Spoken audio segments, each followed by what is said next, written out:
നമസ്കാരം.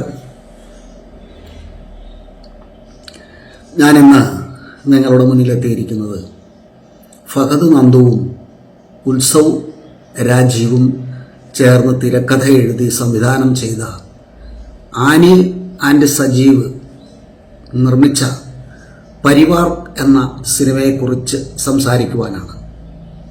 പതിവ് പോലെ എൻ്റെ ഈ ചാനൽ നിങ്ങൾക്ക് ഇഷ്ടപ്പെട്ടു എങ്കിൽ ദയവായി സബ്സ്ക്രൈബ് ചെയ്യുക. ഞാനിടുന്ന ഓരോ വീഡിയോകളും അപ്പോൾ തന്നെ നിങ്ങൾക്ക് നിങ്ങളുടെ മൊബൈലിൽ നോട്ടിഫിക്കേഷനായി ലഭിക്കുന്നതിനായി ബെൽ ബട്ടൺ അമർത്തി ഓൾ പ്രസ് ചെയ്യുക. പരിവാർ ഈ സിനിമയിലെ മുഖ്യ വേഷക്കാർ ഇന്ദ്രൻസ്, ജഗദീഷ്, പ്രശാന്ത്, അലക്സാണ്ടർ തുടങ്ങിയവരാണ്. ഇവർ ജ്യേഷ്ഠാനുജന്മാരാണ്. ഹസ്തിനപുരത്തെ ഭാസ്കരേട്ടൻ്റെ മക്കളാണ് ഇവർ. ഇന്ദ്രൻസ് അവതരിപ്പിക്കുന്ന ഭീമൻ മറ്റൊരു ഭാര്യയിൽ, ഭാസ്കരേട്ടൻ്റെ മറ്റൊരു ഭാര്യയിൽ ഉണ്ടായ മകനാണ്. അദ്ദേഹം ഒരു പണിക്കും പോകില്ല, ഇങ്ങനെ കറങ്ങി നടക്കുന്നു, പ്രായമായി, മക്കളില്ല. അങ്ങനെ ഉള്ള അവസ്ഥയിൽ ആണ് അദ്ദേഹം ജീവിക്കുന്നത്. അവിടേക്കാണ് ഭാസ്കരേട്ടൻ്റെ മരണവും ആയി ബന്ധപ്പെട്ട്, ഭാസ്കരേട്ടൻ മരിച്ചിട്ടില്ല, മരിക്കാൻ പോകുന്നുള്ളൂ. നമ്മൾ നാരായണീൻ്റെ 3 ആൺമക്കളിൽ കണ്ടതാണ്. ഏതാണ്ട് അതുപോലെയൊക്കെ തന്നെയാണ് കാര്യങ്ങളെല്ലാം, ഏതാണ്ട് അതുപോലെയൊക്കെ തന്നെയാണ്. നാരായണീൻ്റെ 3 ആൺമക്കളിൽ കണ്ടതുപോലെ തന്നെയാണ് ഇവിടെയും നമ്മെ സംവിധായകൻ കാണിക്കുന്നത്. ഈ 4 പേര്, ഒരാളും കൂടിയുണ്ട്. ഹസ്തിനപുരത്തെ രാജാവിൻ്റെ മക്കളിൽ ഒരാൾ കൂടിയുണ്ട്, നകുലൻ, സഹദേവൻ, ഭീമൻ എന്നൊക്കെയാണ് ആളുകളുടെ പേരുകൾ, കഥാപാത്രങ്ങളുടെ പേരുകൾ. അവർ മരണം കാത്തിരിക്കുകയാണ്. അപ്പോൾ അച്ഛൻ്റെ കയ്യിലൊരു മോതിരമുണ്ട്. ആ മോതിരം വേണം, പങ്കുവെക്കണം. തർക്കങ്ങളായി വിതർക്കങ്ങളായി. അതിൻ്റെ ഇടയിൽ അനുജൻ്റെ പ്രണയം, അവൻ്റെ അയൽവക്കത്തെ വീട്ടിലെ പെൺകുട്ടിയുമായുള്ള പ്രണയം, അവിടെ ഉണ്ടാകുന്ന സംഭവ വികാസങ്ങൾ തുടങ്ങിയവയൊക്കെയാണ് ഈ സിനിമ ചിത്രീകരിക്കുന്നത്. ഏതായാലും ഈ മോതിരത്തിന് വേണ്ടിയുള്ള കടിപിടി അതാണല്ലോ. അച്ഛൻ മരിച്ചു കഴിയുമ്പോൾ, അല്ലെങ്കിൽ കാരണവന്മാർ മരിച്ചു കഴിയുമ്പോൾ അവരുടെ സ്വത്ത് ഭാഗിച്ചെടുക്കുക എന്നുള്ള ഒരു കാര്യമാണ് ഇവിടെ നമ്മളെ കാണിക്കുന്നത്. ഇതെല്ലാം ഈ നാട്ടിൽ നടക്കുന്ന കാര്യം തന്നെയാണ്, ഒരു സംശയവുമില്ല ആ കാര്യത്തിൽ. നമ്മളതല്ല, അതിലപ്പുറവും ഇപ്പോൾ കേട്ടുകൊണ്ടിരിപ്പുണ്ട്. അതിനെക്കുറിച്ചൊന്നും പറയാൻ ഞാൻ ഉദ്ദേശിക്കുന്നില്ല. ഇവിടെ ഈ സിനിമയെക്കുറിച്ച് മാത്രമാണ് പറയുന്നത്. ഭാസ്കരേട്ടൻ്റെ മക്കൾ മരിക്കാൻ കിടക്കുന്ന ഭാസ്കരേട്ടൻ്റെ ആൺമക്കൾ തമ്മിലുള്ള കടിപിടി, കശപിശ, അവർ തമ്മിൽ അച്ഛൻ്റെ ഈ മോതിരം തരാമെന്ന് പറഞ്ഞുകൊണ്ട് ഒരു തമിഴൻ്റെ കയ്യിൽ നിന്ന് വട്ടിപ്പലിശയ്ക്ക് 5 ലക്ഷം രൂപ ഇവർ വാങ്ങിച്ചിരുന്നു. ഇത് കൊടുത്തു കഴിഞ്ഞാൽ 30 ലക്ഷം രൂപ കിട്ടും, അല്ലെങ്കിൽ 40 കിട്ടും, അല്ലെങ്കിൽ 50 കിട്ടും, 50 ലക്ഷം രൂപ കിട്ടും. അങ്ങനെയൊക്കെ രക്ഷപ്പെടാം എന്ന് വിചാരിക്കുന്ന ആളുകൾ. സഹദേവനും നകുലനും. ഭീമൻ മാത്രമാണ് ഇവിടെ മാറി നിൽക്കുന്നത്. ഇളയവൻ ഇതിലൊന്നും ഒരു താല്പര്യമില്ല. അവൻ ആ പെൺകുട്ടിയിൽ മാത്രമാണ് അവൻ്റെ താല്പര്യം. ഇതൊക്കെ തന്നെയാണല്ലോ നമ്മൾ നാരായണീൻ്റെ 3 ആൺമക്കളിലും കണ്ടത്. അത് ആ സിനിമയെ ഇതുമായിട്ട് താരതമ്യപ്പെടുത്തി കഴിഞ്ഞിട്ടുണ്ടെങ്കിൽ അത് തന്നെയാണ് നല്ല സിനിമ. നല്ല സംവിധാനം, അടക്കമൊതുക്കമുള്ള സംഭാഷണങ്ങൾ, അഭിനയങ്ങൾ. സുരാജ് വെഞ്ഞാറമൂടും ജോജു ജോർജും അലൻസീറും ഒക്കെ ഭംഗിയായിട്ട് അഭിനയിക്കുന്നു. ഇവിടെയും അഭിനേതാക്കൾക്ക് കുഴപ്പമൊന്നുമില്ല. ഇന്ദ്രൻസ് ആയാലും ജഗദീഷ് ആയാലും പ്രശാന്ത് അലക്സാണ്ടർ ആയാലും അവരുടെ അഭിനയത്തിൻ്റെ കഴിവുകൾക്കൊന്നും ഒരു കുഴപ്പമില്ല. പക്ഷേ അതിനെ ഇതിലേക്ക് കൊണ്ടുവന്ന് ഉപയോഗിക്കുവാനായിട്ട് സംവിധായകർക്ക് സാധിച്ചില്ല. ആ കാര്യമാണ് പറയുന്നത്. അങ്ങനെ ജസ്റ്റ് ഒരു കഥ. അവസാനം കാക്കയെ കൈകൊട്ടി വിളിച്ചിട്ട് കാക്ക വരുന്നില്ല, കാക്ക പിണങ്ങി നിൽക്കുകയാണ്, ആത്മാവ് അതാണ് ഇതാണ് എന്നൊക്കെ പറഞ്ഞ്. ഇതിൻ്റെ ഇടയ്ക്ക് ഒരു കൊച്ചച്ഛൻ വരുന്നുണ്ട്. ആ കൊച്ചച്ഛനാണ് ഇതെല്ലാം വഴിമാറ്റി വിട്ട്, വഴിതെറ്റിച്ച് വിട്ട് ആകെപ്പാടെ പ്രശ്നങ്ങളിലേക്ക് കൊണ്ടുപോകുന്നത്. ചിരിക്കാനുള്ള നർമ്മമുണ്ട് ഈ സിനിമയിൽ, അതില്ല എന്നല്ല. ഈ സിനിമയിൽ നല്ലൊരു നർമ്മമുണ്ട്, നർമ്മബോധമുള്ള സൃഷ്ടികർത്താക്കൾ തന്നെയാണ് ഇവർ. പക്ഷേ നർമ്മബോധം എന്ന് പറയുന്നത് പാട്ടിലെ നർമ്മബോധം, എഴുത്തിലെ നർമ്മബോധം, ചെറുകഥയിലെ നർമ്മബോധം ഇതൊന്നുമല്ല സിനിമയിലെ നർമ്മബോധം. നാടകത്തിലെ നർമ്മബോധം എന്ന് പറയുന്നത് നാടകത്തിന് അനുയോജ്യമായ രീതിയിൽ ആവിഷ്കരിക്കപ്പെടുമ്പോഴാണ്, അതിന് അനുയോജ്യമായി വരുമ്പോഴാണ് അത് നർമ്മബോധമായി പ്രേക്ഷകർക്ക് അനുഭവപ്പെടുന്നത്.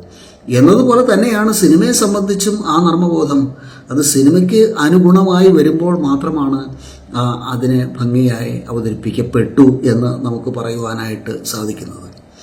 ഇവിടെ ഈ നർമ്മബോധം ഭംഗിയായിട്ട് അവതരിപ്പിക്കപ്പെട്ടിട്ടുണ്ടെങ്കിലും അത് അഭിനേതാക്കളിലൂടെ ഭംഗിയായി പുറത്തേക്ക് വന്നോ, അല്ലെങ്കിൽ ഈ അഭിനേതാക്കളെ അവരുടെ ഈ കഥാപാത്രവൽക്കരണത്തിലേക്ക് കൊണ്ടുവന്ന് കഥാപാത്രങ്ങളാക്കി മാറ്റി മോൾഡ് ചെയ്തെടുത്ത് അവരെ കൊണ്ട് പെർഫോം ചെയ്യിക്കാനായിട്ട് സംവിധായകന് സാധിച്ചോ, അതിന് അനുയോജ്യമായ ഫോട്ടോഗ്രാഫി വന്നോ, അതിനനുയോജ്യമായിട്ടുള്ള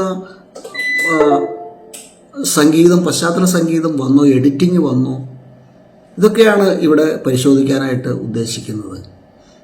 തിരക്കഥ ഏതാണ്ട് ഒക്കെ അതുപോലെയൊക്കെ തന്നെ അങ്ങ് പോകുന്നുണ്ട്, സംവിധാനവും അതുപോലെയൊക്കെ തന്നെ അങ്ങ് പോകുന്നുണ്ട്.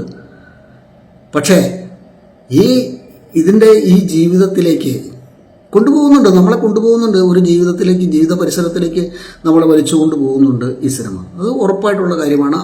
അതിലെ സംവിധായകർ വിജയിച്ചിരിക്കുന്നു. അത് തന്നെ ഏറ്റവും നല്ലൊരു കാര്യം തന്നെയാണ്.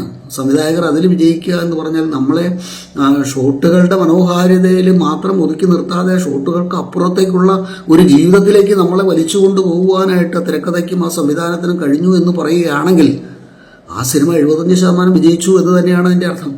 മറ്റൊരു സിനിമയുമായിട്ട് താരതമ്യപ്പെടുത്തിയപ്പോഴാണ് ഇത് അതുപോലെ ആയില്ല എന്ന് പറയേണ്ടതായിട്ട് പോയി. എന്തിനാണ് താരതമ്യപ്പെടുത്തുന്നത്? താരതമ്യങ്ങൾ വേണം, ഇവിടെ താരതമ്യങ്ങൾ വേണം. അതിനെ വേർതിരിച്ച് നമുക്ക് മനസ്സിലാക്കാൻ വേണ്ടിയാണ് താരതമ്യങ്ങൾ ഉപയോഗിക്കുന്നത്. താരതമ്യ പഠനം നമ്മൾ ഉപയോഗിക്കുന്നത് അതിന് വേണ്ടിയിട്ടാണ്. ഇപ്പോൾ ജോർജ് ജോർജിൻ്റെ കഥാപാത്രത്തെ നോക്കുക. ആ സിനിമയിൽ നാരായണീൻ്റെ 3 ആൺമക്കളിലെ ജോർജ് ജോർജിൻ്റെ കഥാപാത്രം പ്രണയിച്ച് പരാജയപ്പെട്ടു പോയ ഒരു വ്യക്തിയാണ്, വിവാഹം കഴിക്കാതെ നിൽക്കുന്ന ഒരാളാണ്. ഇവിടെയും അത് തന്നെ സംഭവിക്കുന്നുണ്ട്. ഇവിടെയും പ്രണയമുണ്ടായിരുന്നു എന്നുള്ളത് കാണിക്കുന്നില്ല എങ്കിലും വിവാഹിതനാകാതെ നിൽക്കുന്ന ഒരാളാണ് ഈ ഭീമൻ എന്ന ഈ കഥാപാത്രം, ഇന്ദ്രൻസ് അവതരിപ്പിക്കുന്ന ഈ കഥാപാത്രം. അതുപോലെ തന്നെ അവിടെ സ്വത്തിന് വേണ്ടിയിട്ടുള്ള ആ തർക്ക വിതർക്കങ്ങളാണ് അവിടെ സംഭവിക്കുന്നത്. അവനൊന്നും വേണ്ട, അവർക്കൊന്നും വേണ്ട. ഇതിനകത്ത് ഇവിടെയും അവിടെ സുരാജിൻ്റെ കഥാപാത്രത്തിനൊന്നും കൊടുക്കാൻ സാധിക്കില്ല എന്നൊക്കെ ആണ് മൂത്ത ജ്യേഷ്ഠനായ അലൻസീറുടെ കഥാപാത്രം പറയുന്നത് എങ്കിൽ ഇവിടെ പറയുന്നത് ഈ മോതിരത്തിൻ്റെ അവകാശം തനിക്കാണ് എന്നാണ് സഹദേവൻ്റെ അവകാശവാദം. അങ്ങനെയാണ് സഹദേവനിൽ നിന്നും നകുലൻ അത് പിടിച്ചു വാങ്ങിക്കാനായിട്ട് ശ്രമിക്കുക, എന്നാൽ നമുക്ക് പങ്കിടാം എന്നുള്ള അവസ്ഥയിലേക്കൊക്കെ വരുന്നത് അങ്ങനെയാണ്. ഇവിടെ മോതിരം ആ തമിഴന് വിറ്റ് അതിന് 30 ലക്ഷം രൂപയാണെന്നാണ് പറഞ്ഞത്. പക്ഷെ വിളിച്ചു ചോദിക്കുമ്പോൾ പറയുന്നത് 40 ലക്ഷം. പക്ഷെ യഥാർത്ഥത്തിൽ പറഞ്ഞത് 50 ലക്ഷം എന്നാണ് പറഞ്ഞത്. ഇയാളാണെങ്കിൽ ഇലക്ഷൻ നിൽക്കാനായിട്ട് ഉദ്ദേശിച്ചിരിക്കുന്ന ഒരാളാണ്. ഈ ജഗദീഷിൻ്റെ സഹദേവൻ എന്ന കഥാപാത്രം. അങ്ങനെ ഇരിക്കുന്ന ഒരാൾ ഇങ്ങനെയുള്ള വിക്രിയകളൊക്കെ കാണിക്കുമ്പോൾ അത് പൊതുസമൂഹത്തിൻ്റെ ഇടയിൽ അപഖ്യാതി ഉണ്ടാക്കി പാർട്ടിക്ക് മോശം വരുത്തി അയാളെ ഇതിൽ നിന്നും മാറ്റുകയാണ് ചെയ്യുന്നത്.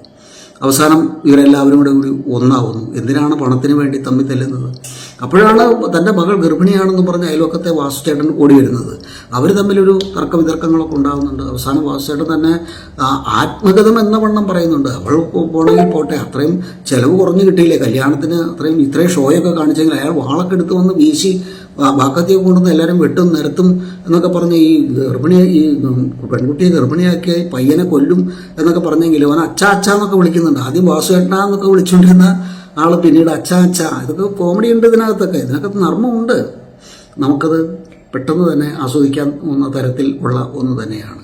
അപ്പോൾ സ്വത്തിന് വേണ്ടി, അച്ഛൻ്റെ സ്വത്തിന് വേണ്ടി, അമ്മയുടെ സ്വത്തിന് വേണ്ടി, അമ്മ മരിക്കാൻ കിടക്കുകയാണ്, അച്ഛൻ മരിക്കാൻ കിടക്കുകയാണ്, ഇതൊന്നുമല്ല പ്രശ്നം. അച്ഛൻ്റെ മരിപ്പ് എപ്പോൾ കഴിയും എന്നുള്ളതാണ് ചോദ്യം. പെട്ടെന്നായി കഴിഞ്ഞാൽ അത്രയും നല്ലത്, നേരത്തെ നമുക്ക് കാര്യങ്ങളൊക്കെ തീർത്ത് പെട്ടെന്ന് പോകാലോ എന്ന് പ്രശാന്ത് അലക്സാണ്ടർ അവതരിപ്പിക്കുന്ന നകുലൻ്റെ ഭാര്യ പറയുന്നുണ്ട്. എനിക്ക് വെച്ച് മടുത്തു, എനിക്ക് എല്ലാവർക്കും വെച്ച് കൊടുത്ത് എനിക്ക് മടുത്തു, നമുക്ക് പോകാം ആ മോതിരം കിട്ടുകയാണെങ്കിൽ കിട്ടട്ടെ, പക്ഷെ മോതിരം ഇല്ല. മോതിരം അച്ഛൻ്റെ കയ്യിൽ തന്നെ ഇട്ട് ദഹിപ്പിക്കുകയാണ് ചെയ്യുന്നത്. പക്ഷെ മോതിരം ദഹിക്കില്ല, ഡയമണ്ട് ആയതുകൊണ്ട് ദഹിപ്പിക്കില്ല എന്നൊക്കെ തമിഴൻ പറയുന്നുണ്ടെങ്കിലും നമുക്കത് ഡയമണ്ടായിട്ടൊന്നും നമുക്ക് തോന്നുന്നില്ല. സാധാരണ ഒരു മോതിരം പോലെ തന്നെയാണ് നമുക്കും തോന്നുന്നത്. ഏതായാലും ഈ മോതിരം അവസാനം കയ്യിലെത്തുന്നത് മൂത്ത ആളായിട്ടുള്ള ഭീമൻ്റെ കയ്യിൽ തന്നെയാണ് വന്ന് എത്തുന്നത്. ഇത്രയും കാര്യങ്ങളാണ് ഈ സിനിമയെക്കുറിച്ച് പറയുവാനുള്ളത്. ഇതിനെക്കുറിച്ച് പറയുവാനുള്ളത്, സിനിമ നർമ്മബോധത്തോടെ പോകുന്നുണ്ട്, നന്നായി പോകുന്നുണ്ട്, നല്ല രീതിയിൽ അവതരിപ്പിക്കപ്പെട്ടിട്ടുണ്ട്. പക്ഷെ ചില പ്രശ്നങ്ങൾ ഈ സിനിമയിലും വന്നിട്ടുണ്ട്. ഇത് നമ്മൾ ആദ്യമേ തന്നെ പല സ്ഥലങ്ങളിലും പറഞ്ഞതുപോലെ തന്നെ ഫോട്ടോഗ്രാഫിയുടെ പ്രശ്നങ്ങൾ, സംഗീതത്തിൻ്റെ പ്രശ്നങ്ങളൊക്കെ ഈ സിനിമയിലും ഉണ്ട്. അതൊക്കെ പരിഹരിച്ചുകൊണ്ട് ഈ സൃഷ്ടാക്കൾക്ക് പുതിയൊരു സൃഷ്ടി നടത്തുവാനായിട്ട് അടുത്ത സിനിമയിൽ സാധിക്കട്ടെ എന്ന് മാത്രം പറഞ്ഞുകൊണ്ട് നിർത്തുന്നു.